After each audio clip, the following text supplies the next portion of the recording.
Well, hello model car fans. Welcome to the Muscle Car Modeler. My name is Ralph, and this week I want to do a how-to on airbrushing your model cars, the actual body, and why I believe it has more to do with how you handle and control the airbrush than actually, the settings. Because I get asked about settings and how to do this and what airbrush is better, and I really don't think there's that much difference between all the airbrushes. I've used 4 different ones. If you want to see my video on airbrushes and the features, but as far as I'm concerned, they all spray really well, and it has a lot more to do with air control, air pressure, how you handle it, and how you thin the paint. So I want to get more into that, but instead of getting into the actual thinning. But here's one I shot just a couple of days ago. This is the 72 Charger. Shot it in red, and I used Tester's paint. You can see it's kind of glossy, but not real glossy. And I've got pieces in the paint. If the camera will pick it up, you might see a spot or two in the paint that I just need to sand down a little bit. So I'll do it in stages. I'll do a couple of layers of paint real thin, and then color sand it, and then do another layer. And then once I'm happy with the layers of paint, then I'll put the decals on and I'll clear coat it. So shine is not super important to me, but smooth is. And some colors you just can't sand on once they're painted because of metallic or whatnot. But I shot this one, and I'm going to do the vinyl top on this, and I'll do a separate video on doing the thicker paint and getting the airbrush to actually splatter to do the vinyl top. So that'll be coming soon when I get to that point on this car. But I've got some sanding and some stuff to do, but I'm not actually going to work on this car today or paint this one in front of you. But I figured I would do the 71 Camaro SS here. So this one's mounted on my rack, it's primed and it's ready to go. So I'll start painting this one, and I'll explain what I do and why I'm doing it, and some of the tips on how to handle your airbrush and as I'm going. So this one's mounted, and I got it up high so I can kind of get under there. Hopefully I got the camera in a good spot where you can see everything I'm doing as I explain it while I'm doing it. So as you can see, I'm in my backyard. A plane could fly over. Hopefully the sound is real good, so hopefully all of that works out. But I don't have a paint booth. I get complimented all the times on my paint jobs, and everybody thinks I have a paint booth and all this professional setup, and I don't. I actually spray in my driveway. I set this table up so I could have a better area to work, and the camera and everything, and I'm a little worried about getting overspray on the camera lens. But so you're going to see how I paint and deal with stuff that is going to get in the paint, because it's going to happen. I try to prevent it, but it does happen. Matter of fact, I just see some lint on here. I try to keep the lint blown off. And I'll use the airbrush. I'll blow on it one more time with the airbrush before I start putting paint in it. So that's ready. And then I got the mirrors and the hood mounted on this piece of cardboard. Earlier this morning I shot the mirrors with another layer of primer, and I've got them pretty much ready for the paint. And then I just mounted the hood. And since I'm not painting the underside of the hood body color, I'm not too worried about that, because on the Camaro it's black. But on this one, being the Mopar and the Charger, I actually painted the underside of the hood. So, and then painted the complete engine compartment on this one. So it's a lot more painting involved in this one than the other one, and I'm going to use scale finish this paint. The nice thing about this is already thinned.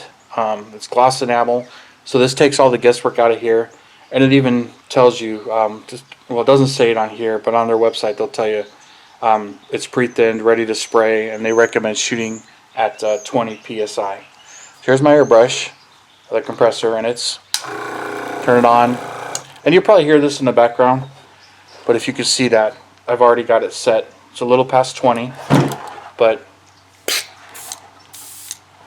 when I'm actually spraying, you see it stays right about 20, about 18, and the compressor turns on and off, and I'm just spraying air right now.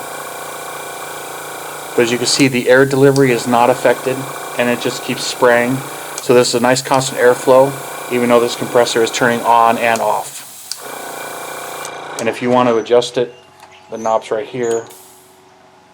So it's way down, turn it way up. But I always set the pressure with it running.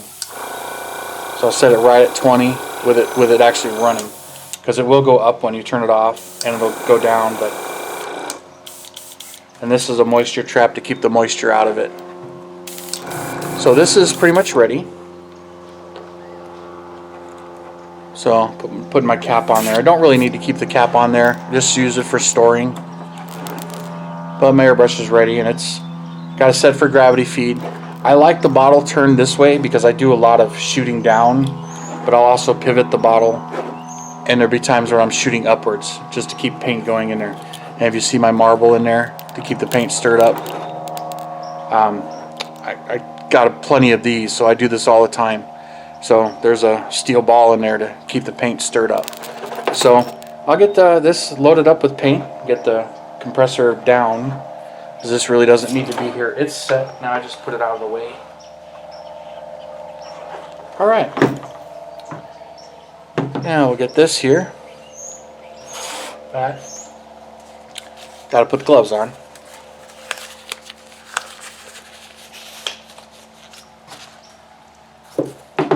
And then I do have a paper towel off to the side, because when I pour the paint in the jar, it tends to drip or get everywhere, so not too bad. But let's get this on.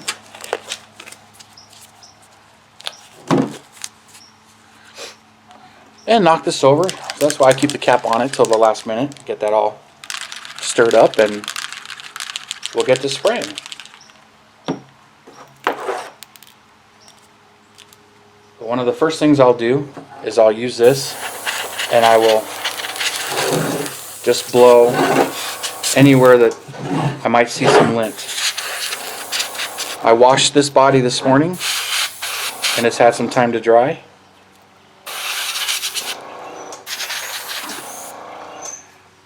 And then I'll shoot on the underside and inside. I like to get a little bit of paint on the inside of it too, so you're going to see all that. And then I'll start with these parts right here.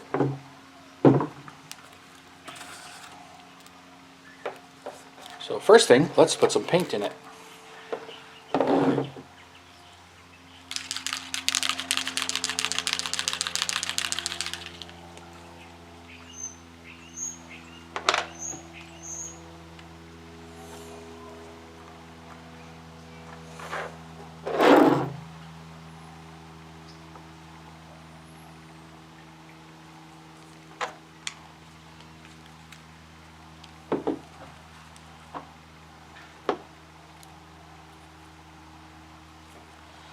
Alright, so there we go. Now I'm not going to spray right on the parts at first. Very first thing I'm going to do, and you pull the trigger back, just get a little bit of air, and then when you go farther, then the paint will flow. But I'll shoot it up here just to see how it flows, just to get a feel for what I got going on. Okay, so we're going to have to blow this off with some air, so let's do that real quick to make sure. Alright, and then I'll hold it pretty far back so you can get an idea, and then just to get a finer mist and more even coverage, and just do some light coats, not trying to do it all in one shot. Okay, and then I'll go at different angles, so you can see it's a little more gray right there where it didn't get on the body line. That has to do with the angles. So then I'll shoot at an angle, get that, shoot at the front, and shoot the side, and shoot the back, and I'll do this back and forth. And same thing with the vents right there, just gently, and pull just a little bit, not a whole lot of paint, just a little bit of paint. If you want to get closer and get in there, just get a little bit of paint, so you get used to the trigger on what you're doing. By the way, this airbrush, I have the 0.3 needle in it, which is the needle it comes with. And I find that this is fine, because this is pretty much all the factory settings. And then I'll start spraying. Do another coat here. Got a nice even coat. Do the sides again, do the front, do the back. Alright, and you can see I've got some on the mirrors already as overspray, so now it's time to start shooting a little bit of the mirrors.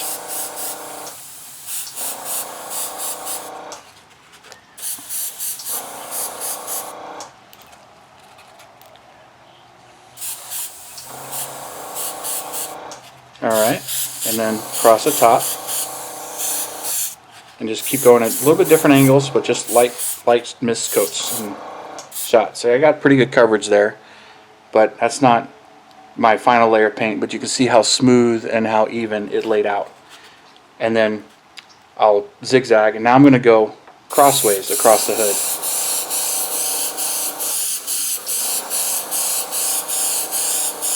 When you do that, when you're doing this way at one time, you can create zebra stripes or tiger stripes, and then if you go the other way, you're going across them and you get a much more even layout, same as when you're shooting so far away. So there we go. So there's a little bit on that. So I'm going to set that aside. Now it's time to start working on shooting the body. And I like to shoot the hard to reach areas first. I see a lot of guys do that, but they don't explain it in their videos. I don't worry too much about the actual door jambs too much, because when I go at different angles and farther away, the paint gets in there. So sometimes you'll see me go over them where I can see I'm not getting enough coverage, and other times I'll actually get in there on purpose. So we'll start shooting on the inside.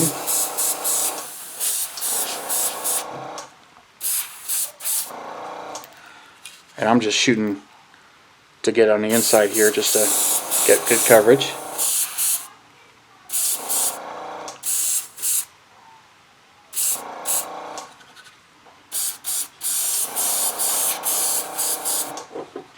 Because some of this stuff you can see, and I'll probably end up blacking it out. I think on this one I'm going to end up blacking it out. But we'll see when I actually get there. Okay, so now we'll start, go across the bottom here, down the rocker, across the valance, and then right here. And you can see it's kind of a mist coat. And then now I'll just go across. Alright. Shoot across the back, and then I'll just go across here. And this is real thin paint here. So, sorry I keep getting out of the thing because I'm paying attention to where I am and not where the actual camera is.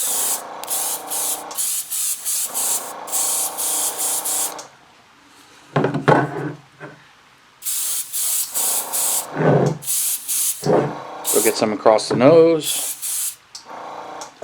Okay.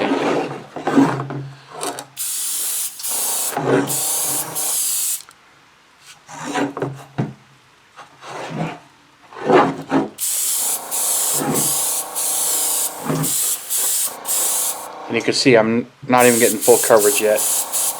Now it's time to go down the roof here and get the spoiler.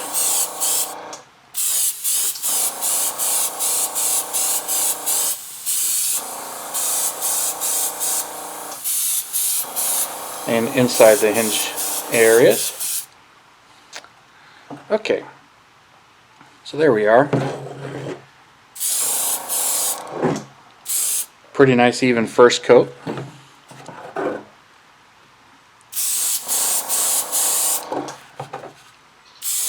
And I'm just looking for nice even coverage, and like this isn't even really strong as far as the red pigment is yet. It's still not looking quite bright red or cranberry red as it's going to be.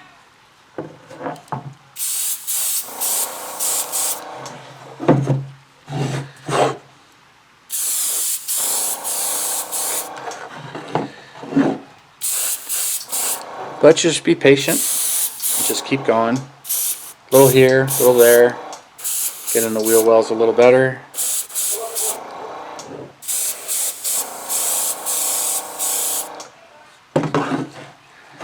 And getting to the end of that layer of paint. So here we are.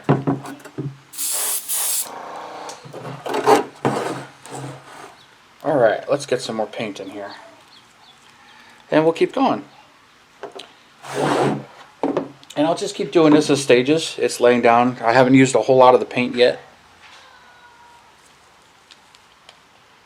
But don't rush yourself or get in too much of a hurry. Got plenty of time. And it's like I said, I get most of this shot and ready to go.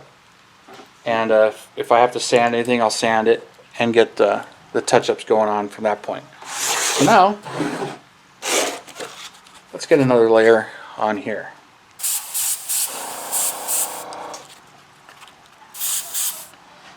And you see as you keep going, the color will richen up a bit.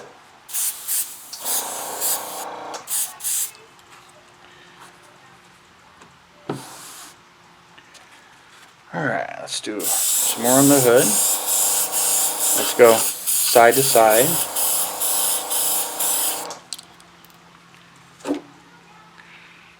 And this one, every now and then the tip will start to clog, like it's starting to spray kind of funny. Just put your finger on it, let it blow, and it'll blow backwards, and then shoot again.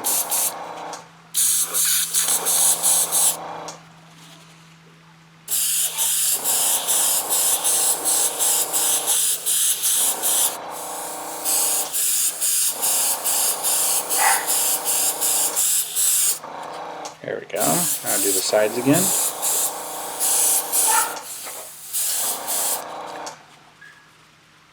And we're starting to get some shine to it. Starting to get some depth here.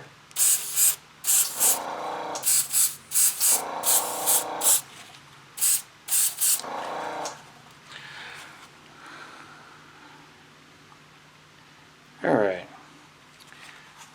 Let's get in there. So we'll get one more layer on this. So we'll start again here at the bottom.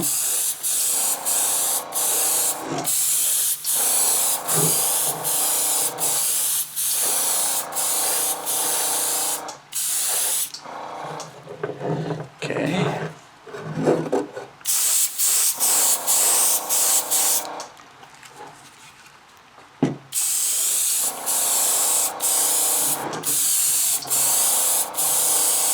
As you see, I'm shooting farther away, getting more overspray on it. Yeah, you can use a little bit more paint doing it this way, but you get better coverage, more even coverage, because you're shooting farther away. If you get too close, you'll start doing the tiger striping like I had mentioned.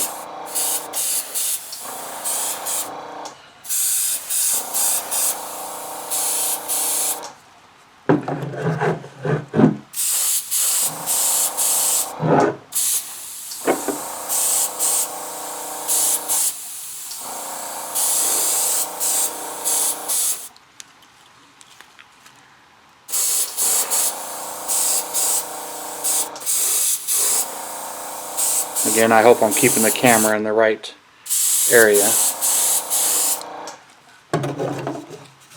I'm doing pretty good at it.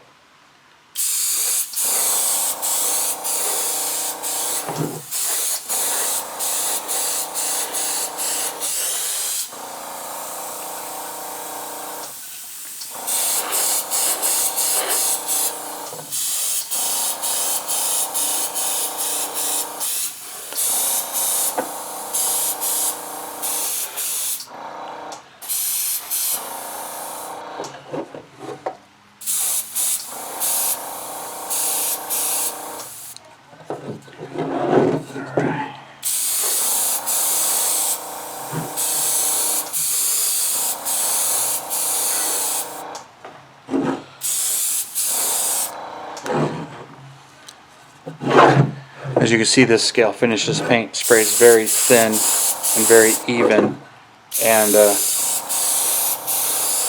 you can see, the SS emblem in there is pretty easy to see because the spray is very thin. I really like this paint. Probably one of my favorites. I don't use it exclusively, mainly because of the cost, and I have a bunch of the tester stuff. But as I progress and I get a little bit pickier on what I'm going to use, so I've been using more and more of this. But I'll plan ahead and I'll order my paint and just have it ready when I get to it. Like this paint I've had for a while. I've actually been planning to do this one for a while. Just haven't, got to it other than showing you guys and getting all excited about it. Okay. So there she is.